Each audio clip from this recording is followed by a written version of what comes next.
बहुत हिम्मत वाले बनो, बहुत साहसी बनो।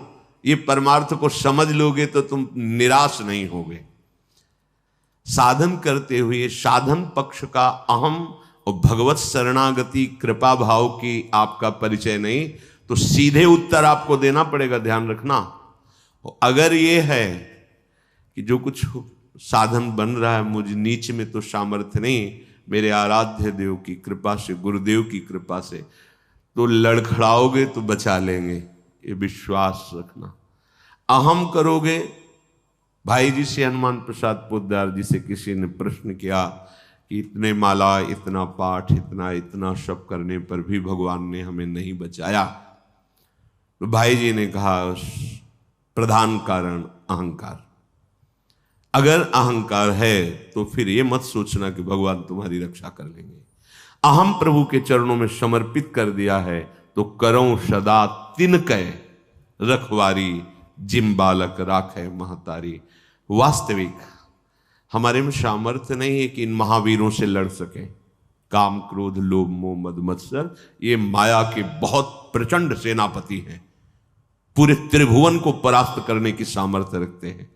तो जो शभीत आवा सरनाई, रखियो ताई प्राण की नहीं। भगवान कह रहे हैं यदि तुम भयभीत होकर मेरी शरण में आ गए हो तो अब निश्चिंत हो जाओ। जैसे सबको प्राण प्रिय है ऐसे मुझे शरणागत प्रिय है, वही बचाते, वही। तो अपनी जय और पराजय में समान भाव तभी हो सकता है जब भाव प्रभु में लग गया है। ठीक है, हम हार गए पर हम हैं प्रभु के, कदम पीछे नहीं हटाएंगे। तो आप जीत गए, जो जीतने का फल था वही आ गया। आपकी शुद्ध शरणागति बढ़ती चली जा रही है। श्रीपाद कह रहे विपन्न मानापमानादि के, मान अपमान में तुम्हारी समान बुद्धि हो जाए, होना ही चाहिए, करना ही पड़ेगा। मानापमानयो, सेवक जी महाराज ने भी कहा शत्रु मित्र समझानी, मान मान अपमान सम, दुख सुख लाभ। जब आपको कोई प्रणाम करे तो आप उसके पहले प्रणाम कर लो। शरीर स्वस्थ है तो वो पंचांग कर रहा है, आप भी कर लो। अगर शरीर इस योग्य नहीं रह गया कि बार बार झुके, तो मानसिक तत्काल उसके चरणों पर दृष्टि, नाथ अब ठगने वाले नहीं, प्रभु आप कुछ भी लीला करो, मेरे आराध्य देव हो। स्वामी इस शरीर रूपी मंदिर में आप विराजमान हो, हे राधा वल्लभ लाल कृपा करो। कभी ऐसा भाव ना आने पावे कि मैं पूज्य हूं और आप सबके हृदय में बैठे हुए हैं, आपको भूल कर किसी व्यक्ति को देखूं कि मेरा वो पूजन कर रहा। नाथ कभी ऐसी अधम वृत्ति ना आवे, सदैव यही वृत्ति बनी रहे कि मैं सचराचर का सेवक हूं। स्वामी रूप से सचराचर है और मैं उसका सेवक हूं। स्वामी रूप भगवंत, मेरे भगवान ही सब।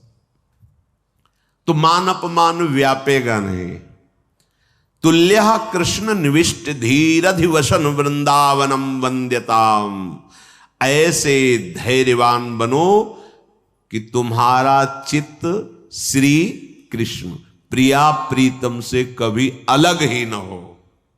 अगर आप मान अपमान में, लाभान में, जय पराजय में चित्त दोगे तो प्रभु को भूल जाओगे, तभी प्रभाव पड़ेगा। और प्रभु का अखंड स्मरण चल रहा है तो प्रभाव। देखो, तुम किसी को मनाने की चेष्टा मत करो। अगर कोई तुमसे नाराज है, प्रतिकूल है, कोई तुम्हें नीचा दिखाना चाहता है, तो तुम उसके मनाने की चेष्टा मत करो। उसके हृदय में बैठे हुए प्रभु को दृष्टि में रखो, सब ठीक हो जाएगा। व्यक्ति को मनाने से आप हार जाएंगे, और व्यक्ति के हृदय में बैठे हुए प्रभु का लक्ष्य करके तो आप जीत जाएंगे। ध्यान रखना, ये भी यही के चिंतन की बात कह रहा हूं। अगर ये व्यक्ति राजी हो जाए तो हमारा मार्ग निर्विघ्न हो जाएगा। यही बहुत फंसाए हुए हैं। उसको दुलार करो, उसको मनाओ, आप फंसते चले जाओगे। ध्यान रखना, इसके हृदय में प्रभु बैठे। नाथ आप तो जानते हैं हमारी स्थिति कि आपके चरणों के बल से ही है। प्रभु आप प्रसन्न होइए। नाथ आप इसके हृदय मंदिर में बैठे हैं, इसके हृदय में भी शीतलता दीजिए और मुझे भी इसकी आसक्ति से मुक्त कीजिए। बिल्कुल बिल्कुल सही मार्ग। प्रभु को भूलकर उस व्यक्ति को अगर मनाने की चेष्टा की तो फंसते चले जाओगे। ध्यान रखना, दृष्टि में आराध्य देव मानकर भावना होनी चाहिए, तभी क्षमता आती है। इसकी क्षमता तभी आती है, तभी हानि लाभ मान अपमान शत्रु मित्र सुख दुख में आपकी समान बुद्धि होगी। जब सम तत्व भगवत तत्व को आप देखेंगे, व्यक्तित्व को देखेंगे तो फंस जाएंगे।